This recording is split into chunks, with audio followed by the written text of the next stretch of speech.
Guys, I'm back on another video because I had to just make another one, right? Explaining the way the creatures work and how many creatures we know are in. We know we're in certain things. Okay, so we're gonna start this off with again the weakest creature being the 1%. I mean 0.5% of the Mind Flayer's power that Will spits out in season 1 at episode 8 or 9. I keep forgetting. Yeah, so basically, yeah, that's what we're starting with. Basically, that doesn't really have any abilities other than being decently fast, decently strong, and being able to use telekinesis and psychic type luring calls. Then we're going to talk about, again, the second to last weakest villain, which is the Demavines, or whatever you want to call them. Those things, more for capturing and encasing people. They're also alive, and they're also mostly for listening to people since they can go through walls and all that.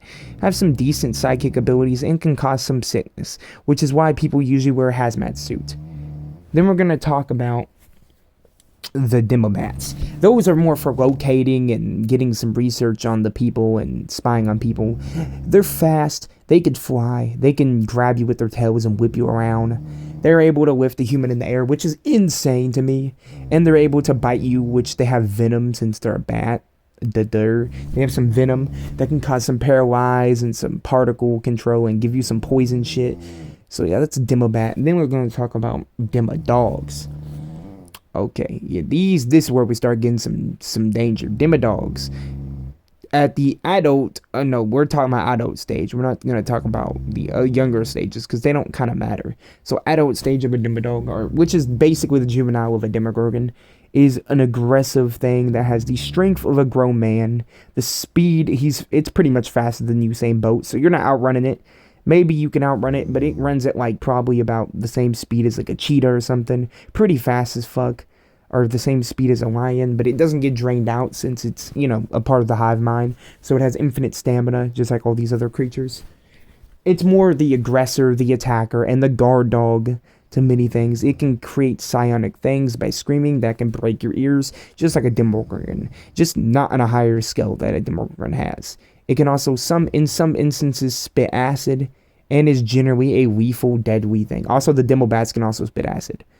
Sometimes we've seen it in the show, so yeah, there we go. Then we're going to talk about the Demogorgons. Now this is where we get to some crazy villain. This is where we get to some crazy thing. Y'all ready for this? I don't think you are. Demogorgons are tall, about like I would say 10 feet, maybe bigger, humongous, 7 feet or something, crazy gigantic things. And they can grow up to pretty big, probably around like bigger than that, but right now they're just that size.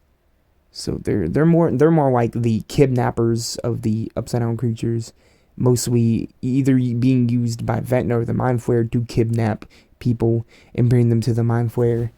So yeah, and then they basically, and so yeah, that's kind of how the Demogorgons work. And so their abilities are super strength. If not just human supine strength, meaning they can destroy entire walls, and they can phase through walls. They have some form of telekinesis, just like every other creature, and then they have some psionic screeches that can break your ears and break lights. So they're pretty strong, crack walls. So they're pretty strong. They're also just insanely fast. They can spit acid and harness entire things. And they're really intelligent since they're part of the hive mind. And people saying that Demogorgons are aggressive, shut up. We've only seen them be aggressive in Season 1 and Season 4. And in the other case, they're mostly the kidnappers of the group. Now let's talk about Vecna. Now this is one that is going to get real controversial. His abilities are mostly No, we're talking about not Vecna. No, not Vecna. We're talking about the 1%, the 1%, the full 1% of the hospital monster. So that's like the Mind Flayer. After Will spit him out, he kind of formed into this hospital monster. So we're going to talk about him. And then we're going to talk about the Juju zombies because they're a little bit stronger. So basically, yeah. So basically, that hospital monster is really flipping strong, and is 1% of the Mind Flayer's power. Pretty much. So that thing is just mostly for targeting and being aggressive and attacking. We see it in season 2, which is pretty cool. I really like it. It's probably one of my favorites. We see it in season 2, and it's just great. And it has pretty much the same abilities that I went over before, but it can mutate also, which is pretty cool.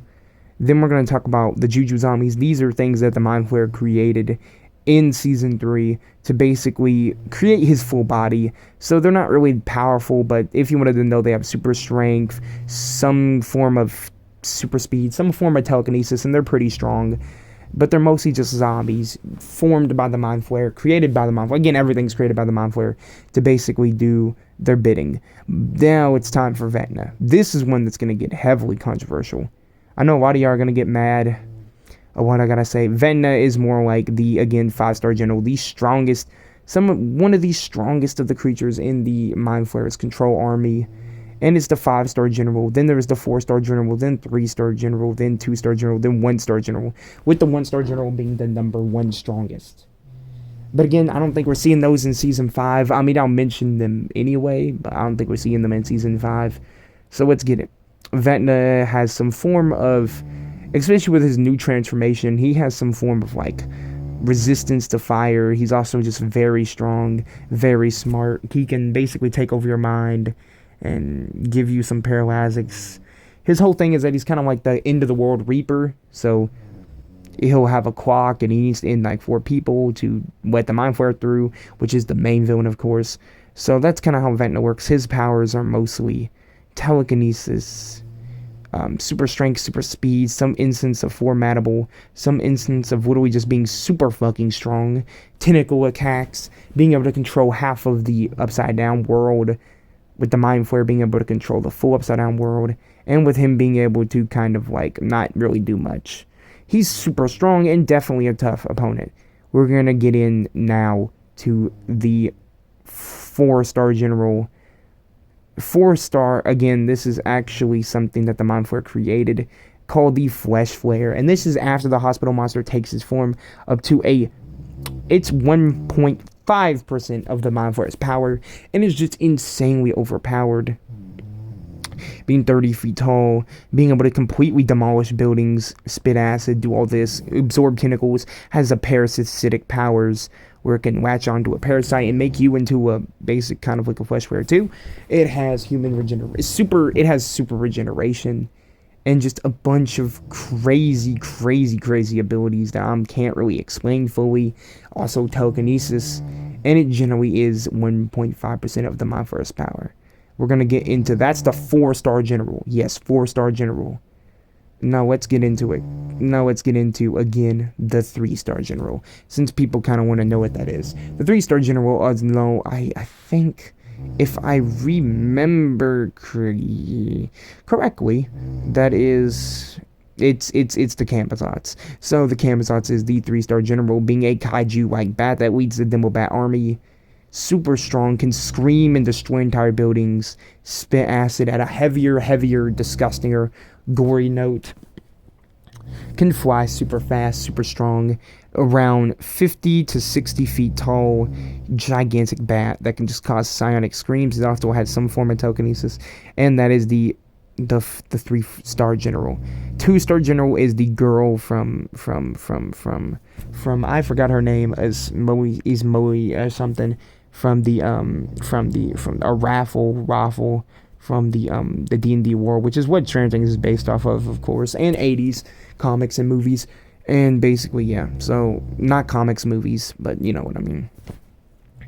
And basically, she is the 3-star general. I don't know what she are, the 2-star general. Yeah, 2-star general, I would say, because the 3-star general was the Camazotz, so she's the 3-star general. So with that in mind, yeah, she's pretty strong, has some spell type casting abilities, and all this other stuff like demon, witch, demonic abilities, and all this stuff. Now we have Asmodeus, or whatever his name is. He's like the 1-star general. Super fucking overpowered. Is godlike powers, and just completely destroys everything, and has like a staff that uses magical force of abilities. Now we have what I would like to call the 10% of the Mind Flayer's power, or the 50% of the Mind Flayer's power. which is the Shadow Monster. Basically, he's just insanely overpowered. He can cast himself in people's dreams, possess people, control people's minds, and dominate entire multiverses, he's usually the Mind Flayer that we see. Of course, he's not even a Star General. He is just the biggest and strongest out of all of them. So there he is. And yeah, basically that's it for him. So he's super overpowered. He basically has everything the Flesh Flare had, but just more buffed up, amped up. And he has a bunch of new mind abilities. Now we have 100% of the Mind Flayer's power. This is what I think we're going to get in Season 5. So what I explained, he has world-ending powers. He's a multiversal god that controls the entire Upside Down. And has pretty much every power that the other creatures have, but at a more higher stake note. What I wanted to also tell y'all is that he's, like, really overpowered.